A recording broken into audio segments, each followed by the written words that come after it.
সব কিছু দিবে। তোর কী কী দরকার এই যে দেখিস আমি যেসব ড্রেস আপ করতেছি তোকে এরকম দামি দামি ড্রেস আপ কিনে দিবে। এই যে এই গাড়িটা কিনে দিবে তোকে, দেখ কত সুন্দর স্মার্ট। গ্রামের মানুষের কাছে শুনছিলাম অতিরিক্ত শিক্ষা নাকি ভয়ঙ্কর। তোমার অবস্থা তাই হয়েছে। গ্রামে যখন ছিলাম ভদ্র ছিলাম, মাথায় কাপড় দিয়ে চলাফেরা করতাম। আর শহরে আইসা কি এত উলঙ্গ ড্রেস পরে পোড়াগো লাগে, কি সব করো মানুষের লিপ টুগেদার। তুমি লিপ টুগেদার করো না, এখন আমার দিয়ে লিপ টুগেদার করবো, আমি এই বাড়িতে থাকবো না। এইটাই তো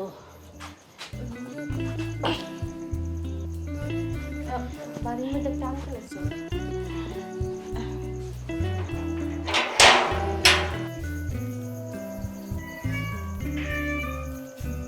আপনারা কার কাছে আসছেন? আমরা ইভার কাছে আইছি। এই বাসায় ইভা থাকে না? ও ইভা ম্যাডাম। ইভা ম্যাডাম আপনাদের কি হয়? আমার মাইয়া হয়। আপনাদের মাইয়া হয়? কিন্তু আপনাকে দেখে তো মনে হয় আপনারা ফকির নিয়ে ভিক্ষা করতে আইছেন। কি করেন আপনি এগুলা? ভিক্ষা করতাম কেন? আমাগো গ্রামে বাড়ি তো এই জন্য এই ধরনের পোশাক আশাক পরছি। আপুই আমার ঘরে আইতে গেছিল, তাই আমরা আইছি। ঠিক আছে, আপনারা দাঁড়ান, আমি ভিতর থেকে আসতেছি। ভিতরে আবার ঢুকেন না কিন্তু। আচ্ছা। ইভা, তোদেরকে কতবার বুঝিয়ে বললাম যে তোরা যেভাবে লিভ টুগেদারের মধ্যে আছিস আমাকেও একটু ব্যবস্থা করে দে।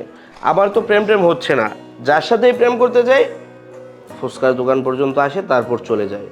আমার আর প্রেম হয় না। আমাকে কি সব খেতে বলে, ডায়েট কন্ট্রোল করতে বলে, এগুলোও আমি পারি না, এই জন্য আমার প্রেমও হয় না। এটা তো স্বাভাবিক, মানে অস্বাভাবিকের কিছু না। তোর যে পেট, এই পেট দেখলে মেয়েরা এমনিই দৌড়াবে। আর তাছাড়া সবচেয়ে বড় কথা, দু একদিন চাই হোক মেয়েরা তো রিলেশন করে। কি দেখেছি করে আমি তো নিজেও জানি না। তোর যোগ্যতা শুধু এতটুকুই, জাস্ট একটু ফুচকা খাওয়াবি, এতে কি হয়? এই যে দেখ ওকে, ও আমার পেছনে প্রতি মাসে কত টাকা খরচ করে জানিস? কমের পক্ষে আমার হাত খরচ লাগে 40 থেকে 50 হাজার টাকা। আর এভরিথিং আরও অনেক কিছু তো আছেই। সব মিলিয়ে প্রায় 1 লাখ টাকা তো নর্মালি খরচ করে। তুই কি সেটা পারবি? জীবনেও পারবি না, তুই এমনিতে অনেক কিপটা। আপু, আমি বলি কি, তুই অনেক ভালো আছিস। এই লিভ টুগেদার মুকেদার না করে তুই ফুচকার দোকান পর্যন্তই থাক, এতে তোর টাকাটা বেঁচে যায়। এ দেখ আমার অবস্থা, বেশি আনন্দ বেশি খরচ, কম আনন্দ কম খরচ। প্রতি মাসে সে হিসাব দিল কত? 1 লক্ষ টাকা। 1 লক্ষ টাকা সে শুধু তার ফোনেই ব্যবহার করে, আর বাকি ওর সাথে আরো 1 লাখ টাকা জোড়া দিতে হয়। এই যে ফ্ল্যাটে থাকি, এই ফ্ল্যাটে কি কম খরচ? তোরা আসিস খালি। ক্ষমা, আমার ভুল হয়েছে তোদের কাছে বলে। আমার প্রেমও করতে হইব না, আমার লিভ টুগেদারও করতে হইব না। আল্লাহ আমারে যেভাবে চালাইতেছে আমি এইভাবে চলে যেতে চাই। এতক্ষণ লাইনে আসছিস। তবে না, একটা কাজ করো, ওই দেখো অল্প বাজেটের মধ্যে কাউকে পাও কি। তুমি তো এখন এটাই আমাকে বলো, আমি এখন দালালি করে বেড়াই তাই না? ওর জন্য মেয়ে খুঁজে বেড়াবো আমি? বেবি বুঝো না কেন, পরে যদি আবার আমার খাবারের দিকে হাত বাড়ায়।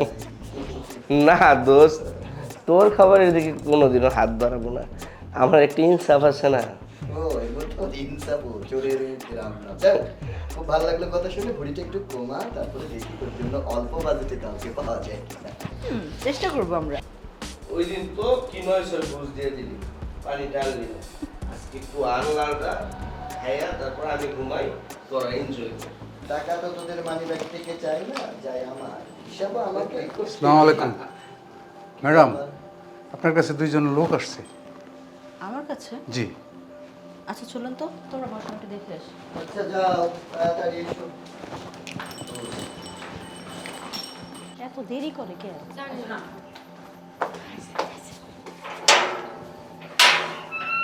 কি পোশাক পরছি রে? ইভা, আচ্ছা তোমরা এখানে কেন আসছো একটু বলবা? আশেপাশে মানুষজন আছে, যদি কেউ দেখে ফেলে বুঝতে পারতেছো কি অবস্থা হবে আমার? এটা একটা মহিলা হোস্টেল, তোমরা কি ভুলে গেছো? তাতে কি হয়েছে? মা, তোরে কতদিন দেখি না, দেখার জন্য মনটা খুব ছটফট করতেছিল। তুই তো ঠিকানাও দাস না, ফোনও করস না। আমি তোর বান্ধবী জেসমিনের কাছে গেছিলাম, ওর কাছ থেকে ঠিকানা জোগাড় করে তাই আসলাম। তোরে দেখতে খুব মন চাইছে। আর মা, মহিলা হোস্টেল তাতে কি হয়েছে? এখানে আমাকে থাকুন যাবো না? আমার তুমি কি পাগল হয়ে গেছো নাকি? তুমি জানো মহিলা হোস্টেলে যারা শুধু পড়াশোনা করে তাদেরকে ছাড়া আর কাউকে থাকতে দেয় না। আমি তোমাদেরকে রাখতে পারবো না, বুঝছো না কেন? আপু, তোমাদের মহিলা হোস্টেলে কি মেয়েরা এগুলো পড়ে? তুই থামবি? আচ্ছা ইভা, থাকলাম না বুঝলাম, কিন্তু এত রাত হয়ে গেছে, এই রাত্রে কেমনে যাবো, কই যাবো? আজকে রাতটা থাকি, কালকে চলে যাবো। কোনোভাবেই পসিবল না। আমি এখানে যদি তোমাদেরকে রাখতে যাই তখন দেখবে আমারই থাকা হবে না, আমাকে এখান থেকে ঘাট ধরে বের করে দিবে। আর এই যে দেখছো দারুণ, এটা হচ্ছে একটা শয়তানের হাফেজ। এই কখন জানি বলে দিবে। তোমরা এক কাজ করো, বেশি রাত হওয়ার আগে এখান থেকে চলে যাও, যাও। আচ্ছা শোন, যে কথা কওনের জন্য আইছি, ওই শেফারে তোর কাছে রাখনের জন্য আইছি। আমার কাছে রাখতে আসছো কেন? বাড়ি ঘর কি আমাদের নাই নাকি? একেবারে কি আমরা ফকিনি হয়ে গেছি? না না, তা হমু কেন, তুই বুঝোস নাই? আশেপাশে গ্রামের লোকজন ওর বিয়ের প্রস্তাব নিয়ে আসে, আমি এখন ওরে বিয়ে দিব না। তুই আমার বড় মাইয়া, তুই যদি বিয়ে না হয়, তোর আগে আমি যদি ওরে বিয়ে দেই, তাহলে তোর ভবিষ্যৎ কি হইব? তোরে কি তখন কেউ বিয়ে করতে চাইবো? এই জন্যেই তো বাধ্য হয়ে আইছি, ওরে তোর কাছে রাইখা যাবো, তাইলে আমার আর টেনশন কাজ করবো না, আমার মতো আমি থাকতে পারো। তোমরা আসলে পাগল হয়ে গেছো। মা আসলে তুমি বুঝো না কেন? আমি মাত্র পড়াশোনা করতেছি, পড়াশোনা শেষ করব, নিজের পায়ে দাঁড়াবো, একটা ব্যবসা বাণিজ্য ধরবো, ভালো একটা জব করব, তারপর না বিয়ে শাদী করবো। তুমি আমার সব বাদ দিয়ে ওকে বড় না এখন একটা বিয়ে দিয়ে দাও। মা, আমি এখানে থাকবো না। ওদের কি প্যান্ট পরছে, আমি এটি পরতাম না, আমি বাড়ি যাবো। ও পড়ছে দেখি তোর পড়ুন লাগবে নাকি? তাহলে ইভা, মা একটা কাজ কর, তুই কয়েকটা দিনের জন্য ওরে রাখ, আমি নাই চলে যাই, তারপর ওরে নাই নিয়ে যাবো। আচ্ছা ঠিক আছে, আমি কোনো রকম ভাবে ব্যবস্থা করে ওকে 2-1 দিন রাখতে পারবো, কিন্তু তোমার এখানে একদমই থাকা যাবে না। তুমি এখন যাও, আমার সাথে আয়। আমি এত রাত্রে কই যাবো? আরে যাও। ইভা,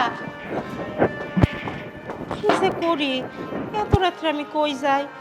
এই অন্ধকারের মধ্যে আমার তো ডরও করে। থাক, এইখানেই বসি।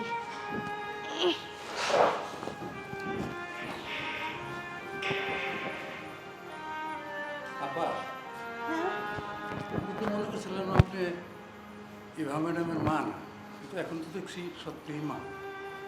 আমি কই কি, আপনি এখানে বসে না থেকে বাড়ি চলে যান। ভাইজান, এত রাত হয়ে গেছে, এত রাত্রে আমি কেমনে বাড়ি যাবো?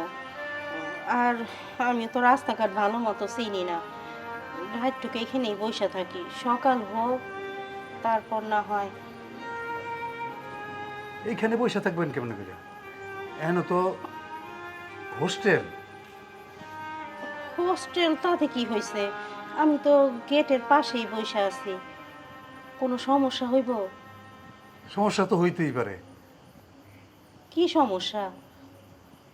সমস্যা হইল ইভা ম্যাডাম তো এখানে 2টা ছেলে লইয়া থাকে। কি, 2টা ছেলে নিয়ে থাকে? 2টা ছেলে আবার কে?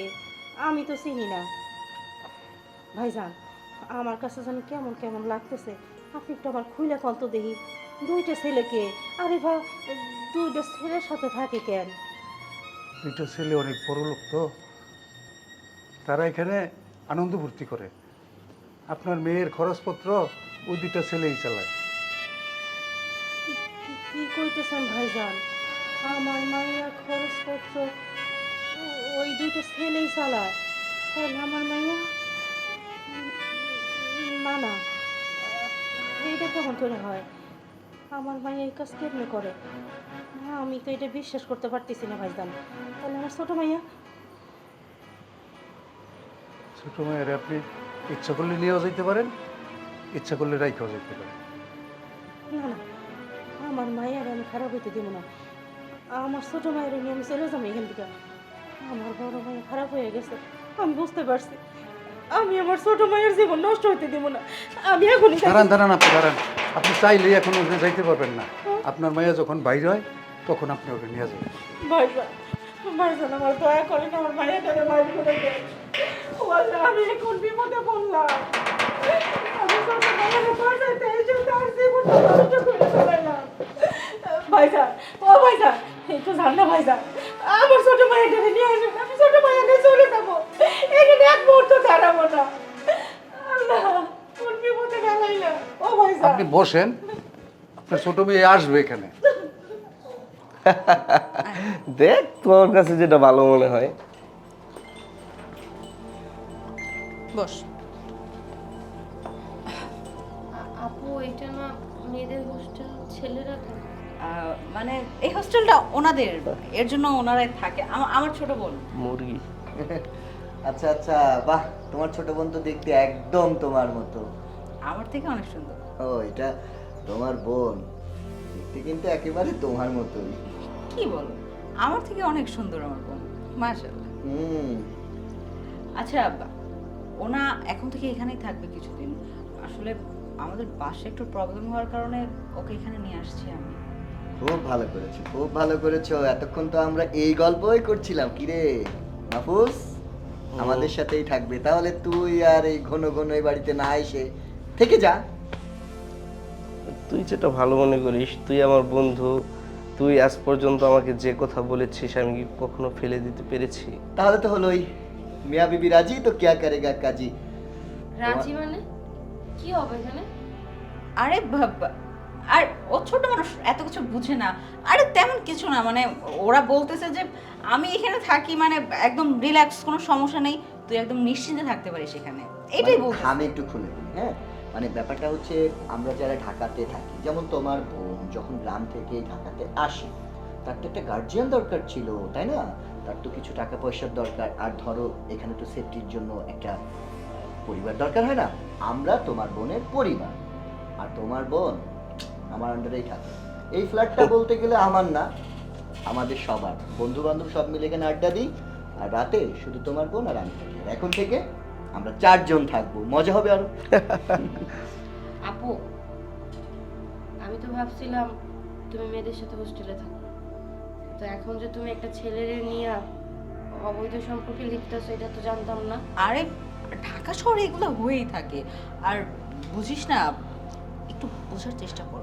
ঢাকা শহরে চলতে হলে অনেক টাকা পয়সার দরকার আছে, আর আমরা তো গরিব, এত টাকা পয়সা কোথায় পাবো? টাকার জন্য তুমি নিচে নামতে পারো, কিন্তু আমি না। আমি ছোট হইতে পারি, কিন্তু বোকা না। তুমি একটা ছেলের সাথে একই রুমের মধ্যে থাকো, বসবাস করো, আর মাকে কিনা তুমি বলো যে তুমি নাকি হোস্টেলে থাকো, এই তোমার হোস্টেলে থাকা। আর এখন আবার তুমি আমাকে বলতেছো না যে আমি এই ছেলের সাথে এক রুমের মধ্যে থাকবো। হ্যাঁ, কি বুঝাইতে চাও তোমরা? Sorry. তুমি এই বেটার সাথে এক রুমে কি করো? বুঝতে পেরেছি। আসলে হয়েছে কি, তুমি তো গ্রামের মেয়ে, ব্যাপারটা নেগেটিভলি নিচ্ছ। আসলে এটা নেগেটিভ কিছু না, এটি কালচার। আর ব্যাপারটা হচ্ছে, এই তোমার বোন এসব কি বলছে? আমি সবকিছু হ্যান্ডেল করতেছি, তোমরা একদম নিশ্চিন্তে থাকো। শোন না, এটা শহর, এটা গ্রাম না। আর শহরে থাকতে হলে একটু একটু অ্যাডজাস্ট করে থাকতে হয়। সমস্যা কি?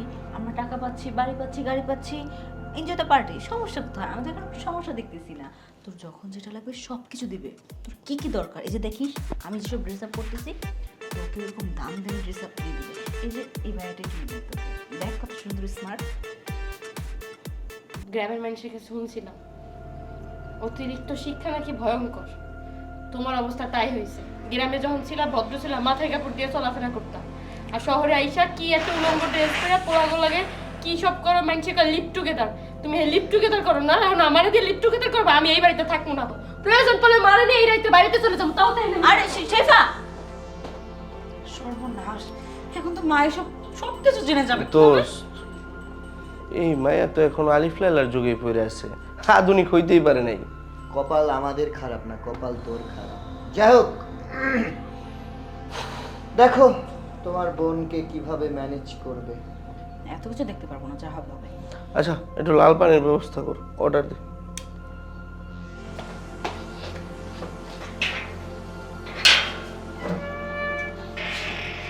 মা, বাড়িতে চলো। কেন, তোর সাথে কি হয়েছে? কি আর হইব? তোর মায়া কি ভালো? তোর মায়া কি ভালো আছে এখন পর্যন্ত? পোশাক আশাক দেখে বোঝো নাই তোর মায়া নষ্ট হয়ে গেছে? এইখানে আর এক মুহূর্ত না, বাড়িতে চলো, বাড়িতে যাবো। আরে বুঝলাম তো, বাড়িতে যাবো। তোর কি খারাপ কিছু কইছে? কোনো কিছু বাকি রাখছে? তোমার মেয়ে কি করে জানো? তোমার মাইয়া এখানে একটা পোলার লগে লিপ টুগেদার করে, লগে আরো একটা পোলা থাকে। আমার এই মাত্র তুমি ভিতরে যাইতে কইছো, আমি ভিতরে গেছি, ওই আমারে কই এই পোলার লগে সময় দিতে। কত বড় খারাপ! ও বই নয়া বইনরে কই অন্য পোলার লগে সময় দিতে, নিজেও খারাপ হয়েছে, আমারও খারাপ বানাইতে চায়। আর তুমি কিনা তার কাছে আমার দিয়ে যেতে চাও? কি ওর এত বড় সাহস! ও নিজে তো নষ্ট হয়েছে হয়েছে, আবার তোরেও নষ্ট করতে চায়। ও কতখানি নষ্ট হয়েছে আমি দেখেই সাম। ওর কাছে আমি কৈফিয়ত চামু। ও কিসের জন্য এটা করলো? চল চল বাড়ি যাবো, যাবো না। চল কইতেছি, আগে ওর কাছ থেকে আমি শুনে নেই। খোলেন তো। আপা আপা আমার চাকরি দেবো গা।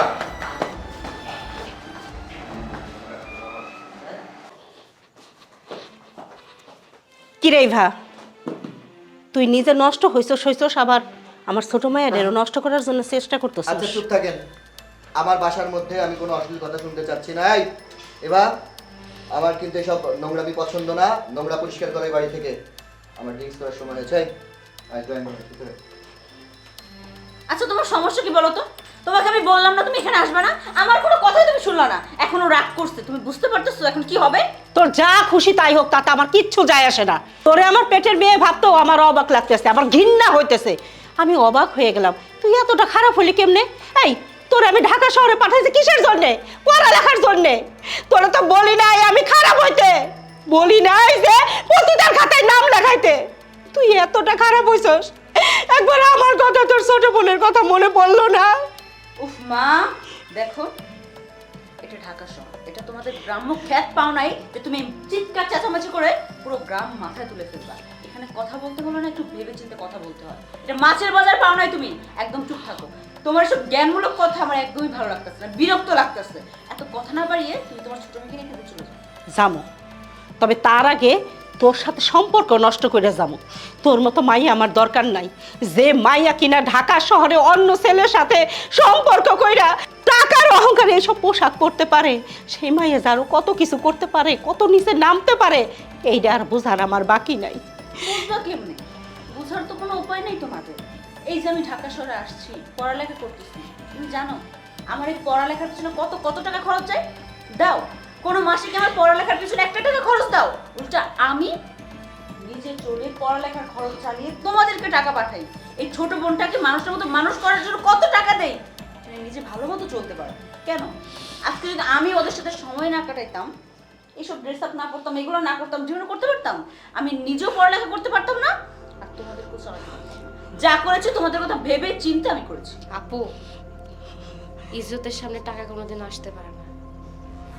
তুমি যদি না থাকতা, মা মানুষের বাড়িতে কাম কইরা হোক, আমি মানুষের বাড়িতে কাম করে আমরা কিন্তু চলতে পারতাম। আল্লাহ আমাকে না খাওয়াই রাখতো না।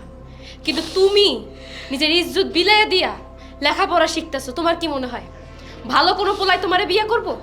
জীবনও করবো না। এই যে পোলাগুলো লিপ টুগেদার করতেছো না, এই পোলার একদিন তোমার সুইরা ফালাই দেবো। কত দেখছি, কত মায়াগো দেখছি। ঢাকা শহরে আসার পরে এই মায়াগুলোরে সুইরা সুইরা ফালাই দিছি। এই যে পোশাকগুলো পরছো, তোমার যে দেয়া যেতেছে শরীরটা, কোনো ভালো ফ্যামিলির পোলা পাইন তোমাকে মতো মাইয়ারে কোনদিন বিয়ে করবো না। বিয়ে করলে কারা বিয়ে করবো জানো? যারা সবসময় প্রস্টিটিউট গো পিছনে পিছনে ঘুরছে, হ্যাঁ হয়তো বা তোমার বিয়ে করতে পারে। কিন্তু আপু, একটা বার মার কথা চিন্তা না করো, আমার কথা চিন্তা না করো, আমাকে মরা বাপটার কথা চিন্তা করো। তার তো একটা মান সম্মান ছিল, কিন্তু না, তুমি চিন্তা করো না, তুমি শুধু নিজের কথা চিন্তা করছো। তোমার লেখাপড়া যেহেতু বড়, তোমার ইজ্জতের যেহেতু কোনো দাম নাই, আমার সাথে তোমার সম্পর্ক রাখতে হইব না। আজকের পর থেকে আমার বোন মরে গেছে, আমার মার যার একটা মেয়ে ছিল, হ্যাঁ মরে গেছে। তোর টাকা পয়সা আমরা চাই না, তোর টাকা পয়সা নিয়ে তুই থাক। দরকার হয় 3 বেলার জায়গায় 1 বেলা গায়ে থাকো, কষ্ট করো, তাও তোর ওই পাপের টাকা আমরা নিব না আজকে থেকে। আমার বড় ভাইয়া ইবা মরে গেছে আমার কাছে। আমার মাইয়া মাইয়া নাই, আমার মাইয়া এখন লিভ টুগেদার করে। আমি এই মুখ কেমনে সমাজে দেখাবো? আমি আসলে এত কিছু বুঝি নাই। আসলে শহরে আসার পর থেকে আমি যেন কেমন হয়ে গেছি, মানুষের পাল্লায় পড়ে লোভে পড়ে অনেক কিছু করে ফেলছি, যেটা আমার পরে একদম উচিত হয়নি। না শেফা, তোর আমাকে ক্ষমা করে দে। আমি আমার ভুলটা বুঝতে পারছি, আমার এরকম করা একদম উচিত হয় নাই। যেহেতু করে ফেলছি, এখন কি করার? আমি এখন থেকে কথা দিচ্ছি, আমি কখনো এই ধরনের কাজ করবো না। আমি দরকার হলে আজকে তোমাদের সাথে চলে যাবো। আমার দরকার নেই ঢাকা শহরে থাকার দরকার নেই, পড়ালেখা করার দরকার নেই।